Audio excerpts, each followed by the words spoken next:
Hey everyone, Tony D and little Joan here with a final hot take of the evening. Wow, it's just so much to break down for the Democratic National Convention in 2 days. So much cringe. Uh, that's just, it's one more embarrassment after another. I don't know where these people get their ideas, but one of the problems with the entire online version of this is people never saw it this up close before, right? When you would watch the Democratic National Convention on TV, it would be this giant crowd of people, and you'd have like almost like sports commentary on the side. You have Michael Moore and a bunch of guys from MSNBC or CNN or whatever. And they'd sit on the sidelines and go, oh, this is happening and that's happening and now this is happening. Oh, I'm just getting word this is happening. Not even a phone, but like more like an earpiece. Oh, I'm just getting word of this. And you kind of follow it, but it's more of like just this big party that's happening or this big event that almost devolves into a party. And then at the end, the balloons rain down from the ceiling and they tell you who voted for what. You know, this viral version of it, it's much more intimate, right? It's like this. It's like you're this close to the people involved. But they're still acting like they're standing in a giant convention. They're not prepared for this sort of intimacy. Biden certainly isn't. You know, when they announced that he had the nomination, he was just in some room in a library. And it was a small room, and then people came out behind him and started throwing confetti and balloons, and then him and Jill turned completely around away from the camera, and it was like sort of like a basic TV thing you don't do. You don't face your ass to the audience ever. But apparently, being in politics for over 50 years isn't enough time to figure that out. So, and there was no ambiance, you know, like it would have been fine to play like fake audience applause just to make it feel like it was full, or at least have some ambient noise. So it felt like they were in a big room, even if they weren't, or music or something. No one did it. The technical end of this has been an absolute disaster from beginning to end. Whoever handled Biden's cyber department, you should hang your head in shame because you're terrible. You're just awful.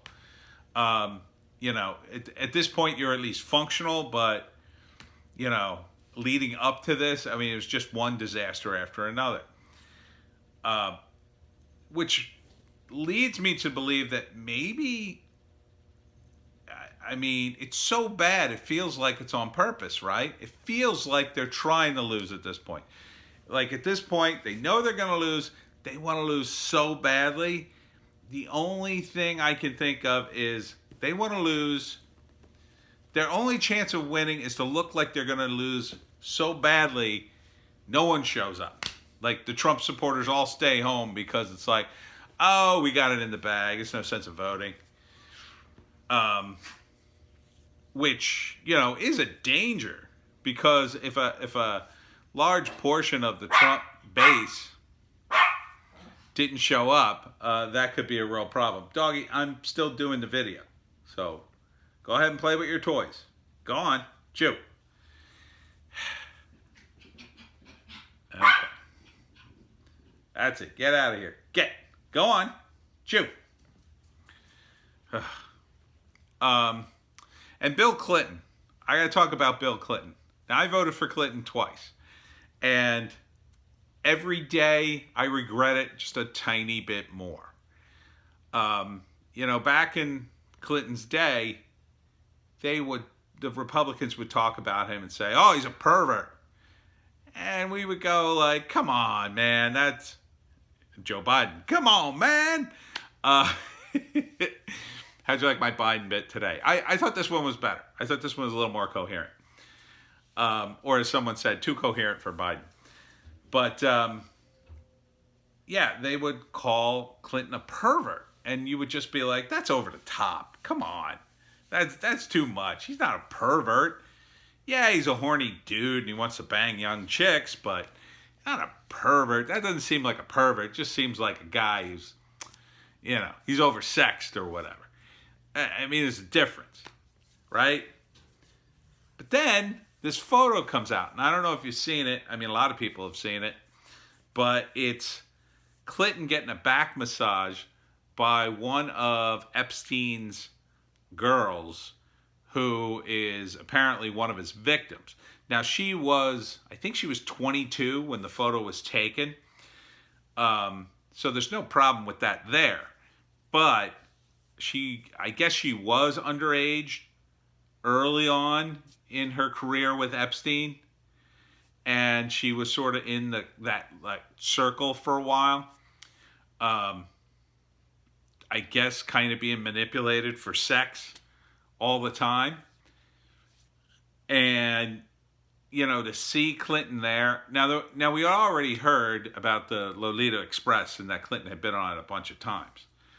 Now, I had said, and call it an excuse for him, whatever, but I had always heard that the Clintons were some of the cheapest people alive, and really they'd do almost anything to get a free ride on a Lear jet.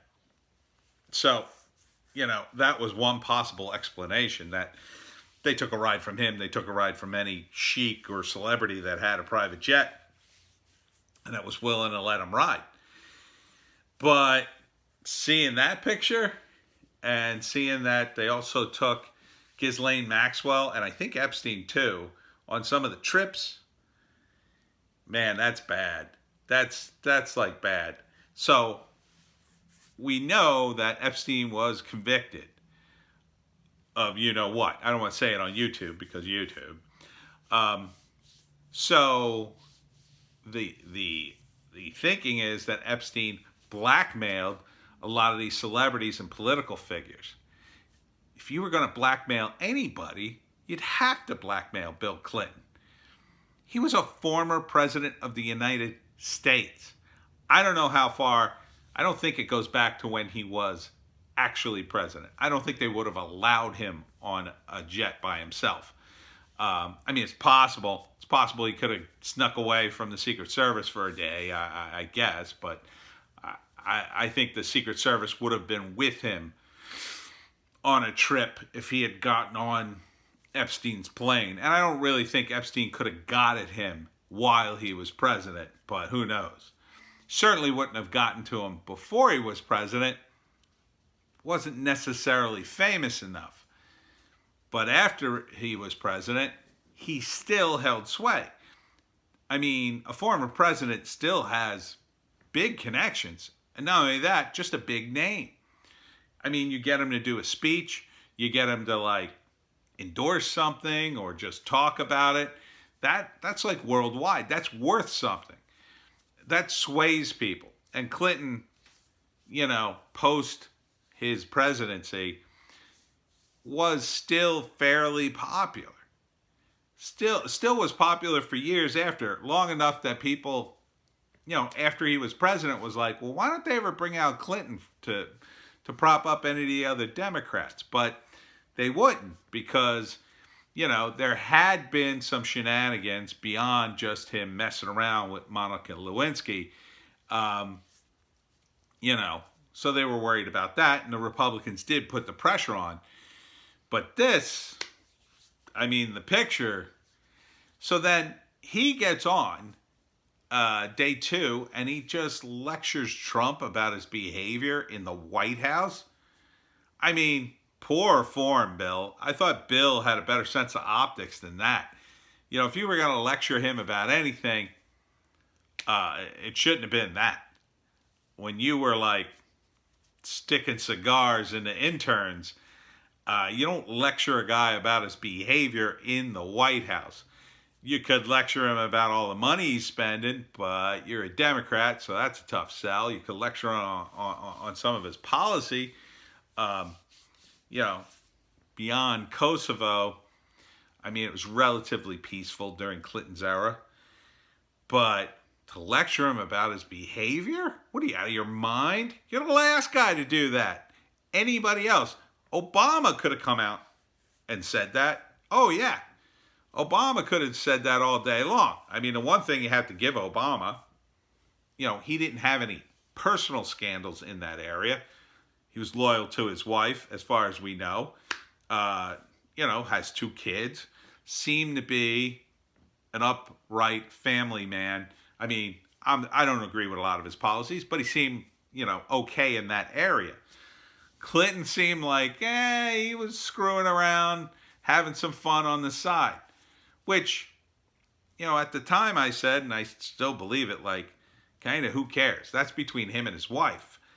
It's not really about the country unless, it gets out of control. Until it becomes about the country. I'm sure it could be a distraction, but, getting back to Ghislaine Maxwell, it seemed in the early days it was foolish that they didn't use Clinton. Now it seems foolish that they're using Clinton in anything. That at this point, they must be desperate to trot him out to get, any kind of points. And, he was president in the 90s. That was over 20 years ago now. Yeah, I know, right? So, people in their 20s, they don't remember him. They weren't alive when he was president. They don't know. I mean, I guess they were alive, people in their 20s, but they don't remember him. They were like 4 and 5. You're not going to remember seeing the president on TV, I don't think. It's not going to resonate with them. He's just some old dude. And then when they go on the internet, what pops up? It's going to be Kosovo and Monica Lewinsky. So, I mean, it was just a disaster to put him on top of the fact that this photo came out the same day. Now, that's not a coincidence, I don't think. Maybe somebody in the Trump camp has pushed and pushed and pushed to make sure that photo would come out. Or maybe it's just I think the Daily Mail put it out. Maybe it's just them saying, this would be a good day to put this out. I mean, that's the danger with media, right? A media that's so ravenous for ratings. They could turn on you in a hot minute. Maybe they're just turning on the Democrats. Maybe they see they're going to lose and they're just going to go, F it. We might as well squeeze whatever we can out of these idiots before they fade into obscurity. But, what an S show. I turn it on, I watch it for a few minutes, and I just turn it off. Because it's either like so mind-numbingly boring, I go, how can anyone watch this? Or it's just cringe after cringe after cringe. I think if they had a thing where like people came out and then explained their process, that would have been very helpful, right? Like they could have come out and say, hi, I'm so-and-so. Let me explain to you what's going to happen tonight.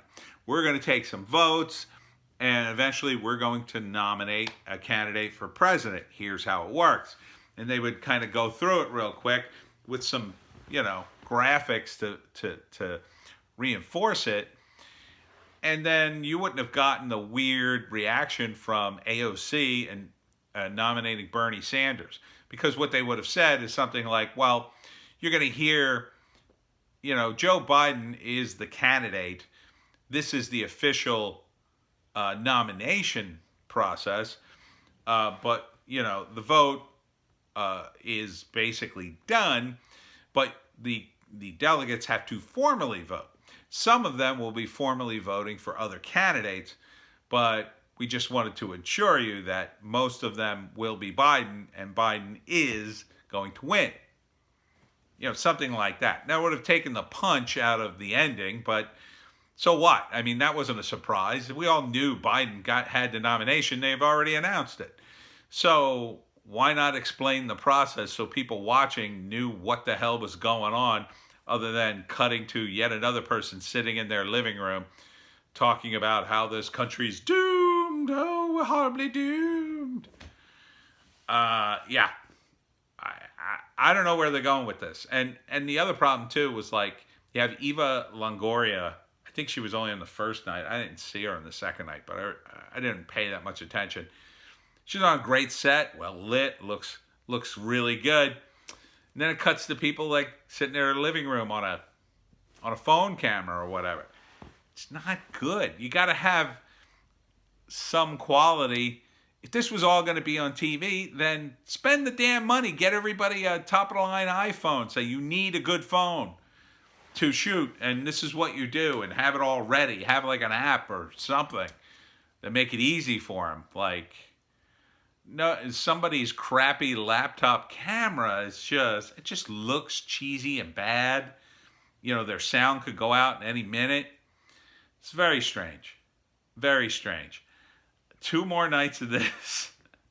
And, you know, this is supposed to be a big couple of nights for them, and it just feels like nothing. It feels like bad internet or YouTube or whatever. People are just making fun of it.